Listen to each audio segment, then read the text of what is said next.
Hey guys, so I decided to pick up the NARS Skin Deep palette. It is this beauty right here. So many of you were tagging me on photos in Instagram, were DMing me, were commenting in my other videos whether or not I was going to be getting this. I was really tempted. I was on the fence. I wasn't sure. It's a neutral palette, but I love neutral palettes. But your interest in this palette really tipped me over. So I ended up ordering this off of Sephora. It is $59. It's also available on the NARS site, but it is limited edition. So why don't I show you, where did it go? The box that it came in. Isn't that so cool? I thought the front of this palette was going to be like this. NARS is usually pretty good at making their box and like the front of their palette the same. So I was a little bit surprised when I opened it up and it was this, black rubberized, already really dirty kind of material. And then it just has NARS in that kind of like rose gold toned lettering.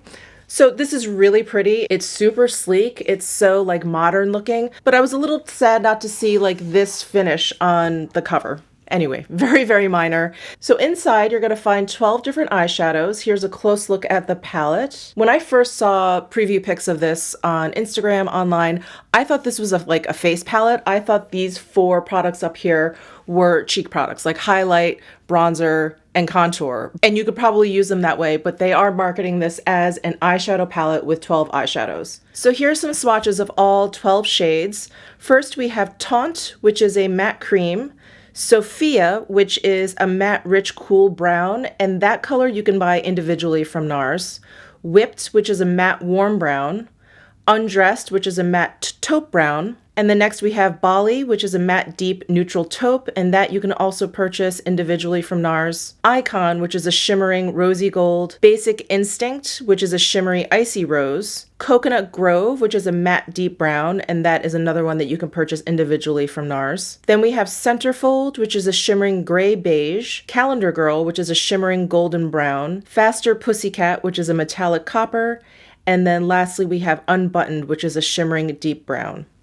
So the 3 shades I mentioned that you can purchase individually from NARS is Sophia, Bali, and Coconut Grove. Those are the only ones that I could find, but some of the other names sound very familiar, so I'm not positive that those are the only 3 that you can purchase individually or find elsewhere in NARS. Maybe the other ones are part of a duo, part of those new quads they came out with. I'm not exactly sure because they didn't have names listed on the NARS site under like the duos and the quads. But for the individual shadows, Sophia, Bali, and Coconut Grove, you can purchase individually. So upon first glance at this palette, I really like the balance of all the colors. There's 6 mattes and then there's 6 shimmers, and all the shimmers are very, very similar in finish. There aren't ones that are like a little bit shimmery than others. There isn't one that's like chunkier than the others. They're all just very, very similar. The one shade in here, which is Unbuttoned, it's this shade right down here.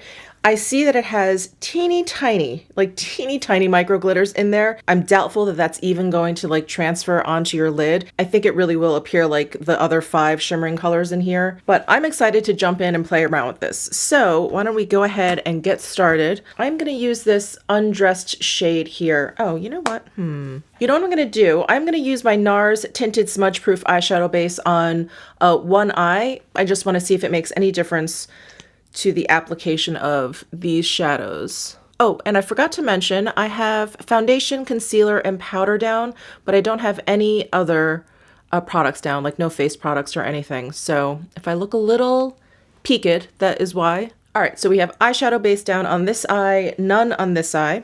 Let's see if that makes a difference.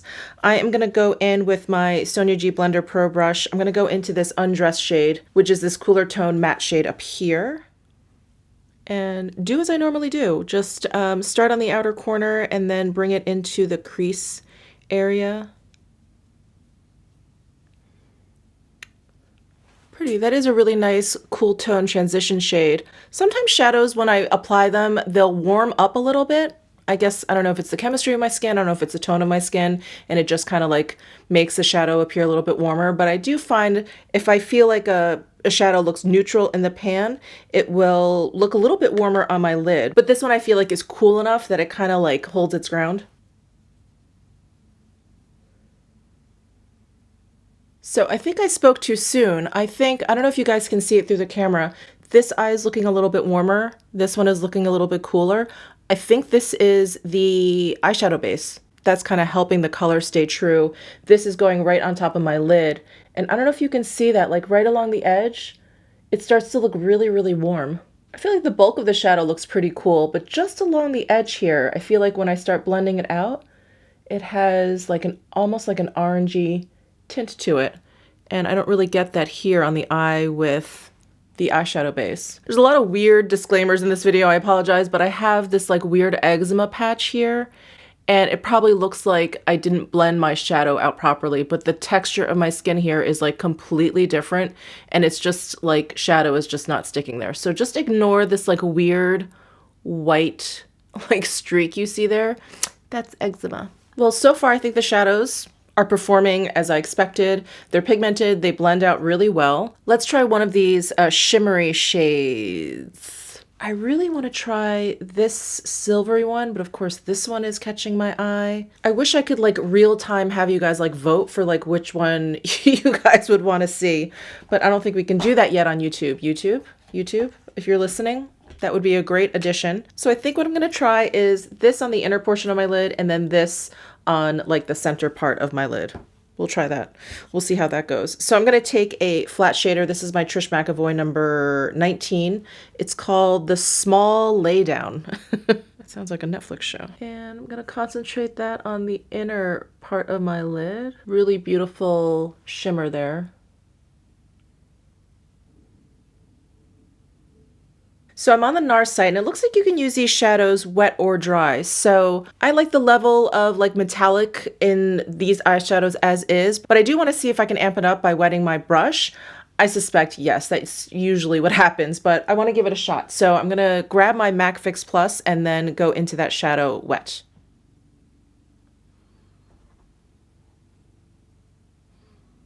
Definitely more of a high shine. All right, so I'm going to do the same thing with this like reddish tone metallic shade. This one is called Faster Pussycat. I'm going to put it on dry just to see how it looks without wetting my brush, and then go in with a wet brush and see if it really amps it up at all. So I'm just going to put this on the center part of my lid.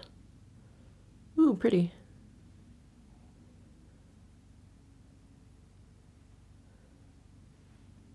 This is like a true copper tone. All right, so there it is on the lid, dry. I'm gonna go ahead and wet my brush, go back into Faster Pussycat, and see how much brighter we can get this.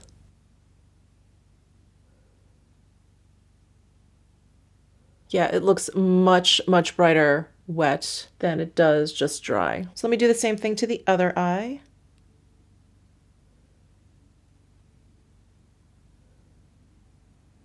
That is a fun color. And then I'm going to go into Coconut Grove, which is the darkest matte color here. I'm going to add this to the outer corners of my eyes just to add a little bit of dimension. I feel like that first color I used, Undressed, got completely lost once I put the shimmery shades down. And I'm just dragging whatever's left over on my brush and blending that out into my crease. All right, and I'm gonna try this color. It's almost like a banana powder, this Taunt shade. I'm gonna throw this on my brow bone just to see how it looks on my skin tone as like a highlighter. Sorry, I'm just trying to find the proper brush for this. All right, I have my Chikuhodo GSN 9, and I'm just gonna put this right underneath my eyebrow.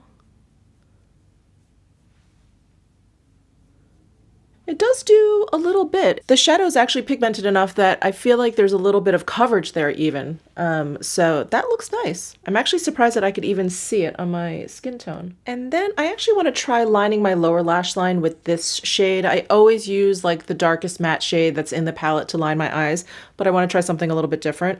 So I'm going to use my Pencil Pro brush, go into this shade again, which is Centerfold. Actually, what I'm going to do is wet my brush and use that Centerfold shade wet to line my lower lash line. That would probably work a little bit better and have a little bit more impact than using it dry. And I also want to mention that so far, let me take a close look, see if I have any fallout. So far, I don't actually see any fallout either. So these foily shadows seem to stay put, even though I put down the dry and then put the wet on top and then even blended that matte shade like on top of it. I thought for sure some of it would fall at that point, but I don't really see any. So that is exciting. So I just wet this brush. I'm going to go into Centerfold.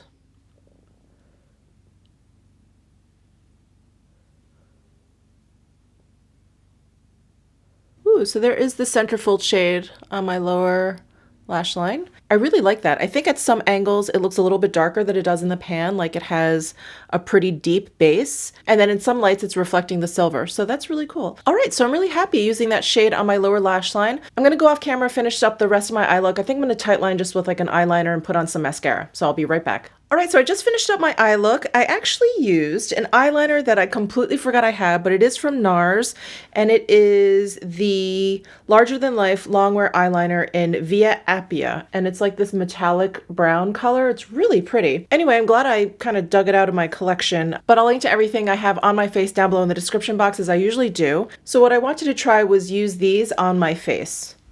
Who knows if that will work? I think they're probably a little bit too pigmented, but we'll see. We'll see how it goes. So I am going to use a very light, fluffy brush because I do feel like this can go really wrong really quickly. I also feel like these two shades are probably too dark for me. So I'm going to mix these two to get like a bronze color. We're just playing here. We'll see what happens. Okay, I have my Giorgio GSN4 here. It is a squirrel hair brush, so it is very light and fluffy. I'm just going to go between those two shades there. I don't know why I think this is so funny. Okay. I'm gonna dust off the rest and blend that in.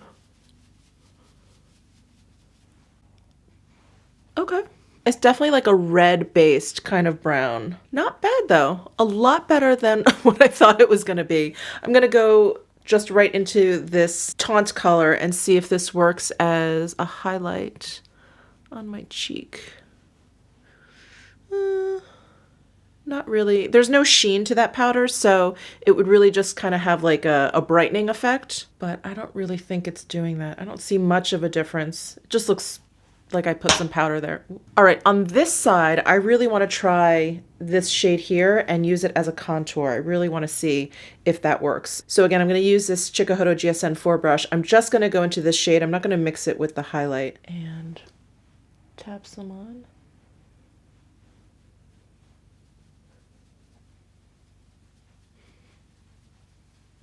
So there's the cooler tone shade, and then there is the warmer tone shade. I think these actually work pretty well on the face too. This palette just turned into a face palette for me. Let me know down below in the comment section what you think, but I think if you want something warmer, the mixture of those first two is pretty nice, pretty red based. And then this as a contour I think is really nice. It's definitely cool enough. All right, so I just pulled out my Atomic Blonde palette, and it looks like there's a duplicate in the palettes, and it's called Icon, but they actually swatch kind of differently to me. Let me show you guys. So they're similar for sure, but this is the one that's in Skin Deep, and this is the one that's in Atomic Blonde. And the one that's in Skin Deep has like a rosier, peachier base to it, and this one is a little bit more like yellowy gold. So they're both called Icon. They probably don't look that different on your eyes, but I feel like they're different. I feel like they're different enough that they probably should have called this something different. So I just wanted to point that out. I'm gonna go ahead and finish the rest of my makeup up, and I'll be right back. All right, so that's it for this video. I'm really liking this Skin Deep palette. Yes, it's very neutral. Yes, you probably have these shades in other palettes, but I really love these foily shades. I love the layout of this palette, and this is going to be like a great travel palette, which is probably my most used excuse in purchasing makeup. But anyway, I'm glad that these can kind of double as like face powders. I'm definitely going to play around with it a little bit more. Again, this was like the warmer side, and this was the contour side, and I think they worked out pretty well. I find the formula in this palette to be very similar to their newer formula that they have come out with, the ones in the singles and the duos, like the pans can pop out of the palettes, that whole new line. These I find to be very similar to that. If you have those and you enjoy those, you're going to enjoy the formula in here. So I hope you enjoyed this video. Please give it a thumbs up if you did. Please comment down below if you have any questions about this palette. Don't forget to subscribe before you leave, and I'll see you in my next video.